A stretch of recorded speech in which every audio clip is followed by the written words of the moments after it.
సభాధ్యక్షులు, వేదిక మీద ఉన్న అన్ని రాజకీయ పార్టీలు, పార్లమెంట్ సభ్యులు, హాజరైనటువంటి మిత్రులారా, డీలిమిటేషన్కు వ్యతిరేకంగా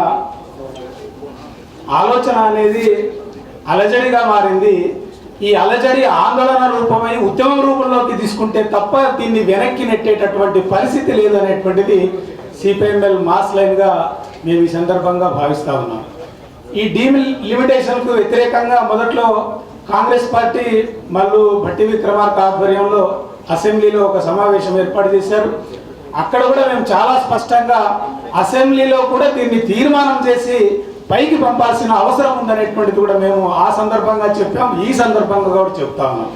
అయితే మళ్ళీ కోదండరాం సార్ గారు దీన్ని ముందుకు తీసుకొని ఇది ఒక చర్చగా కాకుండా ఇప్పుడు చర్చ జరుగుతున్నది, ఈ చర్చని ఆందోళన చేసి అన్ని పార్టీల సమాహారంతో దీన్ని ముందుకు తీసుకెళ్లే ప్రయత్నం చేయాలనేటువంటిది కూడా మేము భావిస్తూ ఉన్నాం.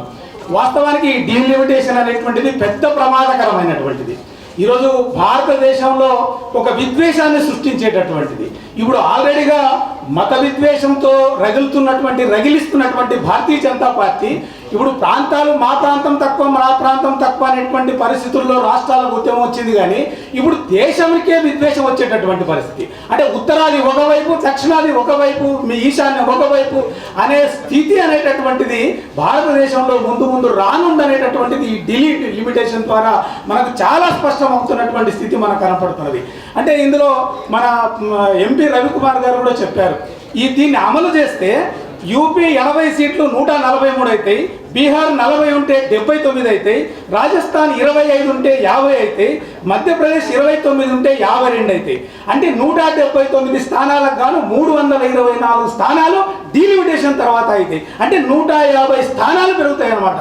ఇంతకుముందు తను చెప్పినట్టుగానే భారతదేశాన్ని నిర్దేశించడానికి లేదా నడపడానికి ఈ సీట్లు సరిపోతాయనేటువంటి కోణంలో ఈరోజు భారతీయ జనతా పార్టీ భావిస్తుందనేటువంటిది కూడా మనం చాలా స్పష్టంగా అర్థం చేసుకోవాల్సిన అవసరం ఉంది. ఇక దక్షిణాది లెక్కేస్తే తమిళనాడు 39 ఉంటే 49 అవుతుంది, కేరళ 20 ఉంటే 20 ఉంటుంది, కర్ణాటక 28 ఉంటే 41, మనది 1-2 అటు ఇటు. అంటే ఇక్కడ ఏం పెరుగుతున్నాయి దక్షిణాదిలో అంటే ముఖ్యంగా దీంట్లో కూడా ఒక కోణం ఏమిటి ఉందంటే, ఈరోజు భారతదేశంలో భారతీయ జనతా పార్టీ ప్రభావం కలిగినటువంటి తన సీట్లు పొందేటటువంటి ప్రభావం ఉన్నటువంటి ఈ 4-5 రాష్ట్రాల్లో ఈరోజు 40% ఉన్నది దానికి. అది రేపు ఈ డీలిమిటేషన్ తర్వాత ఈ సీట్ల సంఖ్య ఏమవుతుంది, 51% అవుతుంది. అంటే రాజకీయ ప్రభావాన్ని పెంచుకోవడానికి ఆల్రెడీగా ఈరోజు దేశంలో 370 రద్దు చేసింది. ఆల్రెడీగా ఈరోజు ఎన్నికల విధానంలో ఎన్నికల సిస్టానికి సంబంధించి అక్కడ సుప్రీంకోర్టు జడ్జి ఉండేటటువంటి స్థానంలో పార్లమెంట్లో ప్రధానమంత్రి అనుకూలమైనటువంటి మనిషిని పెట్టుకునే ఒక అవకాశం ఇచ్చింది. అంటే ప్రతిపక్ష నేత ప్రధానమంత్రితో పాటు తన మనిషి. అంటే అక్కడ ఎన్నికల వ్యవస్థ ఎవరి ఆధ్వర్యంలో జరుగుతుంది మనం అర్థం చేసుకోవాలి. అంటే ఎన్నికల విషయం కావచ్చు, కొలీజియం విషయంలో కావచ్చు, ఇక్కడ నిన్న జరిగిన వక్ఫ్ బోర్డు విషయంలో కావచ్చు, అంటే ప్రతి చోట కూడా మతంతో ఈరోజు తన ఆధిపత్యాన్ని అంటే హిందూ స్టేట్ని నెలకొల్పడానికి చాలామంది ఏమనుకుంటున్నారంటే అన్ని దేశాలు మత ప్రాతిపదికన ఉన్నాయి, ఇక్కడెక్కడ చిన్న దేశాలన్నీ మనది కూడా మత ప్రాతిపదికన అయితే మంచిదే కదా, మనం హిందువులం బంధువులం అని మాట్లాడుతూ ఉన్నారు. కానీ మత ప్రాతిపదికన నడిచే రాజ్యాలు ఏవి కూడా ప్రజాస్వామికంగా లేవు, అన్ని రాజరికంగా చక్రవర్తి స్థానంలో ఉన్నాయి. ప్రతిరోజు నిత్యం అక్కడ మారణ హోమాలు జరుగుతున్నటువంటి పరిస్థితి ఉన్నది. మీరు ఇరాన్ తీసుకోండి, పాకిస్తాన్ తీసుకోండి, ఆఫ్ఘనిస్తాన్ తీసుకోండి, చాలామంది ఏం రెచ్చగొడుతున్నారంటే ఆ దేశంలో మనకేమో తక్కువైంది, అది చిన్నగా అంతుంటే పెద్దగా మనం ఎట్లుండాలి అని మాట్లాడుతున్నటువంటి స్థితి ఈరోజు దేశంలో చాలా పెరుగుతూ ఉన్నది.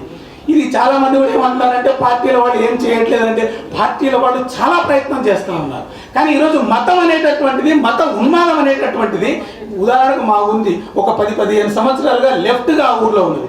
ఈరోజు భారతీయ జనతా పార్టీ బొడ్రాయి పండుగని, లేకపోతే గణపతి పండుగని, లేకపోతే హనుమాన్ అని, లేకపోతే నిన్న జరిగిన రామనవమి అని ఇవి జరపకూడదని నేను అనట్లే. ఒక కుట్రపూరితంగా ఒక ప్లాన్ ప్రకారంగా ప్రజలందరినీ కూడా మైండ్ సెట్ మార్చేటట్టుగా అంటే మత ప్రభావంలోకి తీసుకెళ్లేటట్టు ఒక ప్రమాదాన్ని ఈరోజు చాలా స్పష్టంగా ఈరోజు వాళ్ళు తీసుకొస్తున్నటువంటి స్థితి మనకు కనపడుతూ ఉన్నది.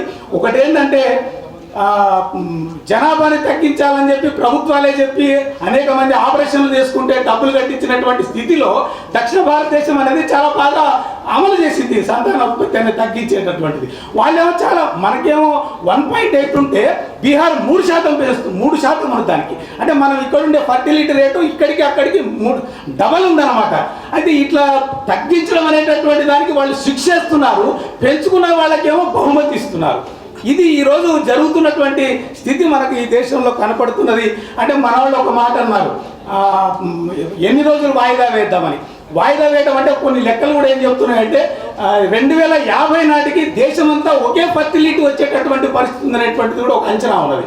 ఈరోజు 2055 నాటికి ఇప్పుడు మనం ఏదైతే మన దేశం 2.2 ఫర్టిలిటీ ఉండాలనేటువంటి దాంట్లో మనం 1.8 ఎట్లయితే ఉన్నామో ఇప్పుడు మిగతా రాష్ట్రాలు కూడా అవి తగ్గుతూ ఉన్నాయనేటువంటి లెక్కలు కూడా వస్తున్నాయి.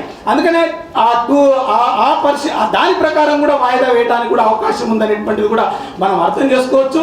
అంటే డీలిమిటేషన్ ద్వారా రాజకీయ ప్రభావాన్ని కోల్పోతాం, ఆర్థికంగా కోల్పోతాం అనేటువంటి దానికి మొత్తం 5 సౌత్ ఇండియన్ స్టేట్స్కి 28,152 కోట్లు మనకొస్తే ఒక్క ఉత్తరప్రదేశ్కి 31,962 కోట్లు ఒకే ఒక్క స్టేట్కి వెళ్తున్నటువంటి స్థితి దీని ద్వారా అర్థమవుతున్నది మనకు.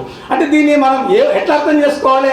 ఆర్థికంగా, రాజకీయంగా, సామాజికంగా కనీసం మనం మాట్లాడేటటువంటి విషయాల్ని పార్లమెంట్లో మనం మాట్లాడేటట్టుగా లేకుండా ఏదైతే భారతీయ జనతా పార్టీ కుట్రపూరితంగా దేశాన్ని తన వశం చేసుకోవడానికి, తన ఆధిపత్యాన్ని మరింత కాలం ముందుకు తీసుకెళ్ళడానికి ఏదైతే ప్రయత్నం చేస్తుందో దానికి మనం తప్పకుండా అడ్డుకట్ట వేయాల్సిన అవసరం ఉన్నది. అయితే నిజంగా ఇవి పెంచాలన్నా, నిజంగా పెంచకపోతే కుదరదా?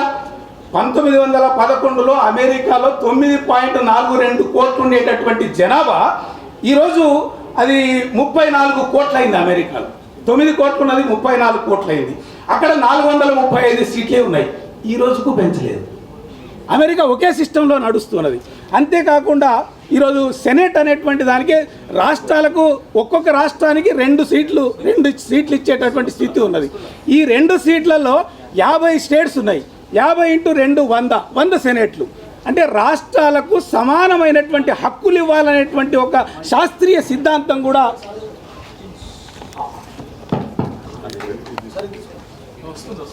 రాష్ట్రాలకు సమానమైనటువంటి ప్రాతినిధ్యం ఇవ్వాలనేటువంటి శాస్త్రీయ పద్ధతి కూడా ఒకటి ఉన్నది. అంటే ఇది గతంలో అనుకున్నటువంటిది చాలా చెప్పారు. అంబేద్కర్ గారు దీన్ని వ్యతిరేకించారు అని చాలామంది కూడా మాట్లాడారు. అంటే దానికి నేననేది ఏంటంటే వాయిదా వేసేదానికంటే ముందు కూడా వేయొచ్చు, లేదంటే ఒక శాస్త్రీయ పద్ధతిని కూడా ఈరోజు మనం అనుకోవడానికి కూడా మన ముందు ఉన్నాయి అనేటువంటిది అమెరికా ఉదాహరణ ఉన్నది. లేదా ఇది ఫెడరల్ స్టేట్, ఇది జాతి అంటే మొత్తం భారతదేశం అంతా ఒకటి కాదు, ఇది ఫెడరల్. అమెరికాలో ఎట్లయితే ఫెడరల్ సిస్టమ్ ఉందో ఇండియాలో అట్లే ఫెడరల్ సిస్టమ్ ఉంది. అమెరికాలో ఎట్లయితే డెమోక్రసీగా భావిస్తున్నారో ఇండియాను కూడా అట్లాగే డెమోక్రసీగా భావిస్తున్నాం. ఈ స్థితిలో ఇట్లాంటి శాస్త్రీయమైనటువంటి పద్ధతుల్ని పెంచుకోవడం ద్వారా, పెంచాలంటే స్కూళ్ళు పెంచు, కాలేజీలు పెంచు, లేదా ఇంకా చాలా రకాలైనటువంటి ప్రజలకు అనుకూలమైన సంక్షేమ పథకాలు పెంచు, కాకుండా సీట్లు పెంచడమే ప్రధానమైనటువంటి ఈ నరేంద్ర మోడీ కుట్రలకు వ్యతిరేకంగా, ఈ డీలిమిటేషన్కి వ్యతిరేకంగా సార్ పెట్టినటువంటి ఏదైతే ప్రోగ్రాం ఉందో ఇది మరింత ముందుకు తీసుకువెళ్ళేటట్టుగా ఆ ప్రయత్నం చేస్తే తప్ప దక్షిణాదికి మరొక ప్రయోజనం ఉండదు అనేటువంటిది ఈ సందర్భంగా నేను సిపిఎంఎల్ మాస్ లైన్గా భావిస్తూ సార్కు మరోసారి ధన్యవాదాలు తెలియజేస్తూ నేను సెలవు తీసుకుంటాను. సిపిఐఎంఎల్ మాస్ లైన్ నాయకులు అన్వేష్ గారికి ధన్యవాదాలు తెలియజేస్తూ ఇప్పుడు దళిత బహుజన ఫ్రంట్ జాతీయ అధ్యక్షులు కొరివి వినయ్ కుమార్ గారిని మాట్లాడవలసిందిగా ఆహ్వానిస్తున్నాం.